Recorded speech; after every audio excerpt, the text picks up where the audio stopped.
ఎహెజ్కేలు గ్రంథము 45వ అధ్యాయము 1వ వచనం.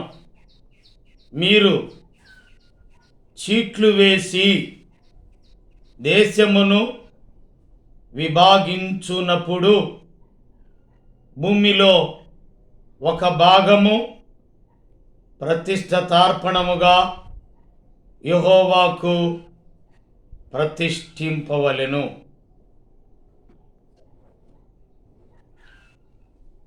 ప్రేమ కలిగిన ప్రియమైన పరలోకమందున్న తండ్రి, ఈ ఉదయకాలం హృదయపూర్వకమైన కృతజ్ఞతలు చెల్లిస్తూ ఉన్నాం.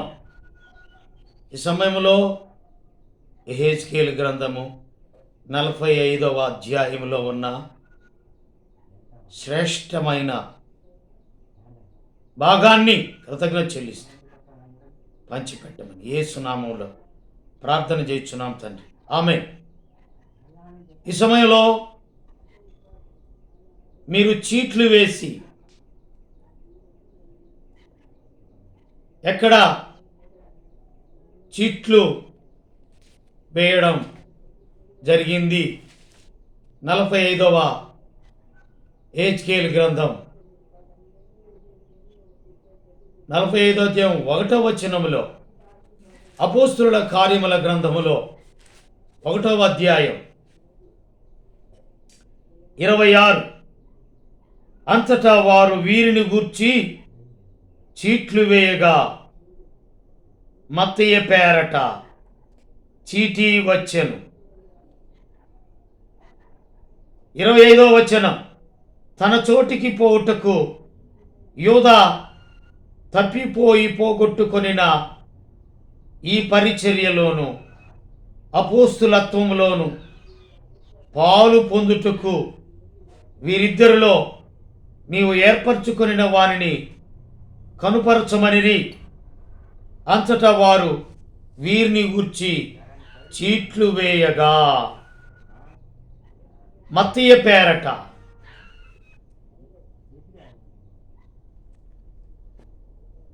చీటీ వచ్చెను గనుక, మరి చీట్లు వేసి దేశమును విభాగించినప్పుడు ఈ దేశములుగా ఎవరి హయాంలో భూమి దేశములుగా విభాగింపబడిన వెంటే 10వ అధ్యాయం ఆదికాండం. ఇక్కడ ఇద్దరున్నారు. హేబెరునకు 2 కుమారులు పుట్టిరి. 10:25. హేబెరుకి 2 కుమారులు పుట్టిరి. వారిలో ఒకని పేరు పెలేగు. ఏలయనగా అతని దినములలో భూమి దేశములుగా విభాగింపబడెను. ఇక్కడొక వ్యక్తి పెలేగు. అతని దినములలో భూమి దేశములుగా విభాగింపబడెను. ఇక్కడ దేశమును విభాగించినప్పుడు భూమిలో ఒక భాగం, అనగా భూమిలో ఒక భాగం యెహోవాకు ప్రతిష్ఠితార్పణముగా ప్రతిష్ఠింపవలెను. అవును, రాత్రి దైవజనులు శ్రీనివాసరావు గారు ఒక ఇల్లు కట్టుకున్నప్పుడు ఒక ప్రార్థనా గది దేవునికి ప్రతిష్ఠించాలని దేవుని వాక్యం చెప్పారు. అలాగైతే ఒక భాగం అది శ్రేష్టమైన భాగంగా దేవునికి హిందువులు ఎంత చక్కగా వారు ఒక గదిని దేవుడి గదిగా పెట్టుకొని అక్కడ పూజ చేస్తూ ఉంటారు. ప్రార్థన చేసేటటువంటి ప్రార్థనా పరులు ఒక ఇంట్లో ఒక గది కట్టుకుంటారు. లేదా ఒక మందిరం కట్టుకుంటారు. ఒక భాగం దేవునికి ప్రతిష్ఠితార్పణంగా. అలాగైతే ఆ భాగమే మత్తయ్య పేరట 12వ వ్యక్తిగా అపోస్తులత్వము పరిచర్య అతనికి అప్పగించబడ్డది. రెండవ మాట, యేసు ప్రభువారికి ఒక అంగీ ఉంది. ఆ అంగీని చీట్లు వేసుకున్నారు. పైనుంచి క్రింద వరకు కుట్టు లేని అంగీ. నిజంగా ఆ అంగీ అంగీకరిస్తే అభిషేకం, అంగీకరించకపోతే అది లుంగిగా వ్యవహరిస్తే దానికి అపాయం. కనుక విచిత్రమైన నిలువటంగి యోసేపు తన తండ్రి విచిత్రమైన నిలువటంగిని కుట్టించాడు. అలాగైతే కుట్టులేని అంగి మన ప్రభువైన యేసుక్రీస్తు పైనుంచి కింద వరకు కుట్టులేని అంగి. ఈ అంగిని తీసివేసి చీట్లు వేసుకున్నారు. ఎవరికని. ఒకవేళ ఆ అంగీ తీసుకొని అంగీకరిస్తే అభిషేకం, లేకపోతే అంగీకరించకపోతే అపాయం. అదేమన్నా లుంగి అనుకుంటున్నావా? నీవు కట్టుకునే లుంగి అనుకుంటున్నావా? కాదు, లుంగి కాదు, అది అంగీ. నువ్వు అంగీకరించాలా? నీ జీవితంలో అంగీకరిస్తే నీకు అభిషేకం, అంగీకరించకపోతే నీకు అపాయము వాటిల్లుతుంది. ఒక భాగం దేవునికి సమర్పించాలి. భూమిలో ఒక భాగం. ఇక్కడ అంటున్నాడుగా, మీరు చీట్లు వేసి దేశమును విభాగించినప్పుడు భూమిలో ఒక భాగము ప్రతిష్ఠితార్పణముగా యెహోవాకు ప్రతిష్ఠింపవలెను. భూమిలో ఒక భాగం నీకు పుట్టిన ఏకైక కుమారుడు దేవునికి సమర్పిస్తావా? ఇసాకుని తన తండ్రి దేవుడు అడిగినప్పుడు అంగీకరించాడు, సమర్పించడానికి వెనుకాడలేదు. అలాగైతే రోమీలకు రాసిన పత్రిక, కాబట్టి సహోదరులారా 12వ అధ్యాయం, పరిశుద్ధమును దేవునికి అనుకూలమునైన సజీవ యాగంగా మీ శరీరములను ఆయనకు సమర్పించుకునుడని దేవుని వాత్సల్యమును బట్టి మిమ్మును బతిమాలుకొనుచున్నాను. ఇట్టి సేవ మీకు యుక్తమైనది. మీరు ఈలోక మర్యాదను అనుసరింపక ఉత్తమమును అనుకూలమును సంపూర్ణమై ఉన్న దేవుని చిత్తమేదో పరీక్షించి తెలుసుకున్నట్లు మీ మనస్సు మారి నూతన మగుట వలన రూపాంతరము పొందుడి. ఈ ఉదయకాలం సజీవ యాగంగా సమర్పించుకోవాలి. ఇస్సాకును తన తండ్రి సజీవ యాగంగా సమర్పించాడు సంపూర్ణంగా. అది సమూయేలు ఒక భాగం, మొట్టమొదటి భాగం. హన్నాకు సమూయేలు మొదటి భాగం దేవునికి ఇచ్చేసింది. దశమ భాగం దేవుని సొత్తు. మొదటి దశమ భాగం దేవుని సొత్తు. ఆ భాగాన్ని ఆయనకి ఇవ్వాలా. కుమారుడు, ప్రథమ కుమారుడు దశమ భాగం. ధనములో, పొలములో దశమ భాగం.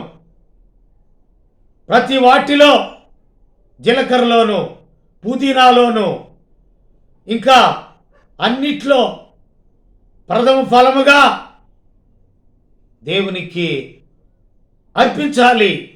అర్పణగా మొదట అంగీకరించాలి. అంగీకరించిన వాడు అర్పిస్తాడు, సమర్పిస్తాడు. ఈ ఉదయకాలం ఇదిగో ఆదికాండం 4వ అధ్యాయం మొదటివాడు కయ్యను భూమి పొలం పంటలో మొట్టమొదటగా యెహోవాకు అర్పించాడు.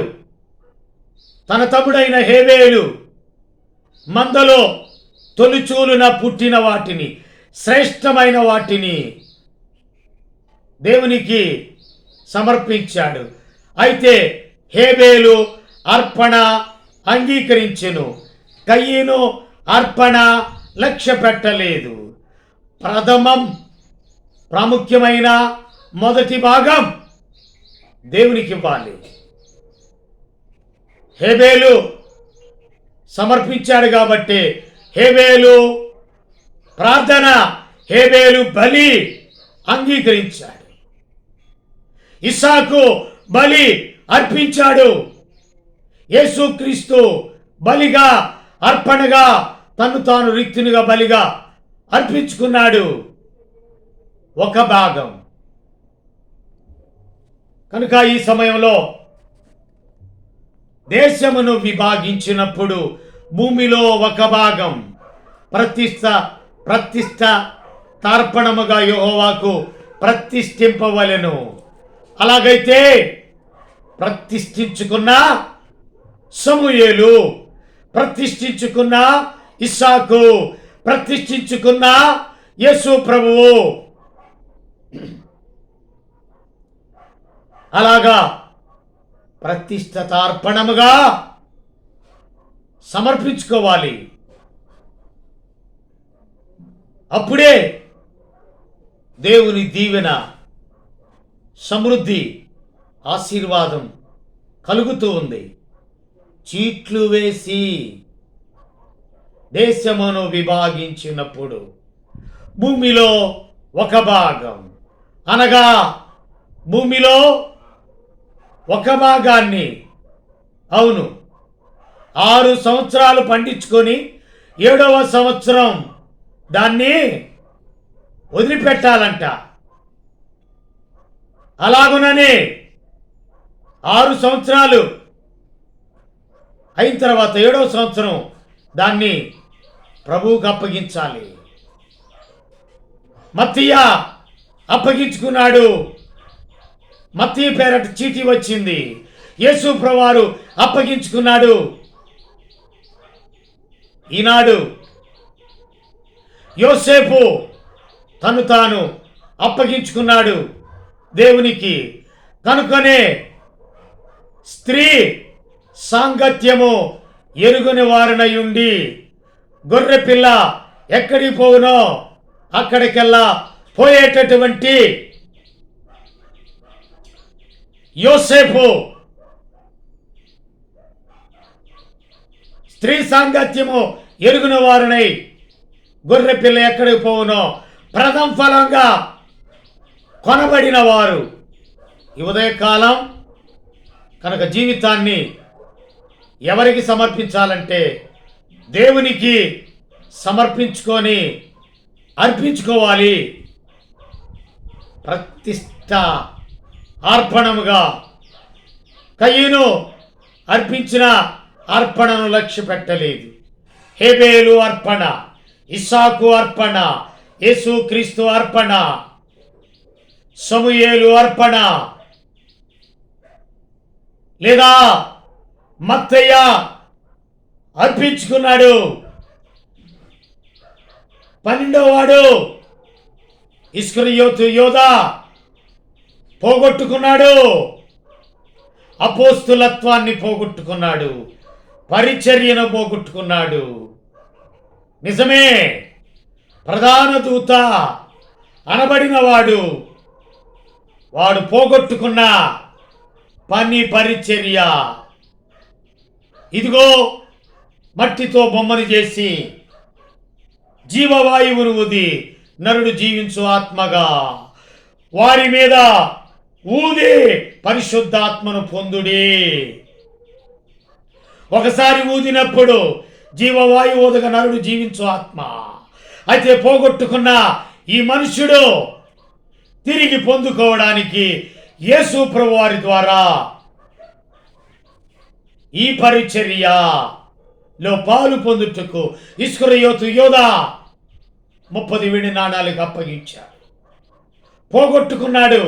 ఒకటి ప్రధాన దూత పోగొట్టుకున్నాడు, రెండవది ఇస్కరియోతు యోధా పోగొట్టుకున్నాడు. ఈ ఉదయకాలం పోగొట్టుకున్న దానిని కోల్పోయి తిని మొదటి ప్రేమను చల్లారిపోయే నీ ప్రేమ నాలో నిలుపుము నీదు ప్రేమ ఓ ప్రభువావు జీవము నిమ్ము. పోగొట్టుకున్నాను, నేను తప్పిపోయినాను, తరలి తిరిగినాను, దొడ్డి నుండి వేరై హద్దు మీరినాను. దావీదు తప్పిపోయినాను, తరలి తిరిగినాను, ప్రభువా అని ఒప్పుకున్న దావీదు, ప్రభువా అన్న ఒప్పుకున్న పేతురుని దేవుడు అంగీకరించాడు. ఈ ఉదయకాలం 12వ వ్యక్తిగా చీట్లు వేగా మత్తీయ పేరట చీటి వచ్చాను. అవును, మత్తీని అంగీకరించాడు. ఈ ఉదయకాలం నీవు ఏ పేరట ఉన్నావో కనుక ఏ పేరట ప్రభు పేరట వచ్చుచున్నవాడు, ప్రభు పేరట వచ్చు రాజు స్తుతింపబడును గాక. ప్రభు పేరట వస్తే నీకు జయమే. ప్రభు లేకుండా ఏ పేరట పాపము పేరట పాపం వల్ల వచ్చు జీతం మరణం. మత్తీయ పేరట ప్రభు పేరట పాపము పేరట అపాయం, పాపం పేరట ప్రాణం పోతుంది. అంగీకరిస్తే అభిషేకం, అంగీకరించకపోతే అపాయం. ఈ లుంగి కాదమ్మా బాబు, కుక్కలు అరిసినట్లుగా, కుక్కలు ప్రవర్తించినట్టుగా ఇది లుంగి కాదు, లంగా కూడా కాదు, ఇది అంగీని, ఇది ప్రతిష్ఠార్పణ అంగీ. ఈ అంగీని ధరించాలంటే నీవు అభిషేకించాల. నువ్వు అభిషేకించబడితే నీకు అంగీ, లేకపోతే నీకు ప్రభు పేరట నీకు అభిషేకం. ప్రభు పేరట లేకపోతే పాపం పేరట వచ్చు జీతం మరణం. ప్రేమ కలిగిన ప్రియమైన పరలోకమ తండ్రి, ఈ కుక్కలు అల్లరి, నాశనపు అల్లరిని యేసునామములో కూల్చివేయండి. యేసు పేరట ఈ మాటలు అనేకులకు ఆశీర్వాదకరం. పంచిపెట్టిన ఈ మాటలు విని అంగీకరించి అభిషేకం పొంది అంగీకరించుకుంటే అంత రక్షణ భాగ్యం, రక్షణ వస్త్రం. అంగీకరించకపోతే అపాయం, ప్రాణం పోతుంది. ఇస్కరియోతు యోధా ప్రాణం పోయినట్లుగా, వాడు ప్రధాన దూత, వాడి ప్రాణం పోయినట్టుగా ప్రాణం పోతుంది. వందనాలు చెల్లి యేసు నామములో ప్రార్థన చేసి స్తుతించి వేడుకుంటున్నాం తండ్రి. ఆమేన్. తండ్రి, కుమార, పరిశుద్ధాత్మ త్రియేక దేవుని దీవుని సదాకాలం తోడై ఉండి నడిపించు. ఆమేన్. ఈ వాక్యం నచ్చినట్లయితే లైక్ చేయండి, నలుగురికి షేర్ చేయండి. అప్పుడు మీరు కుటుంబంలో బహుగా దీవించబడి ఆశీర్వదింపబడుదురుగా. ఆమేన్.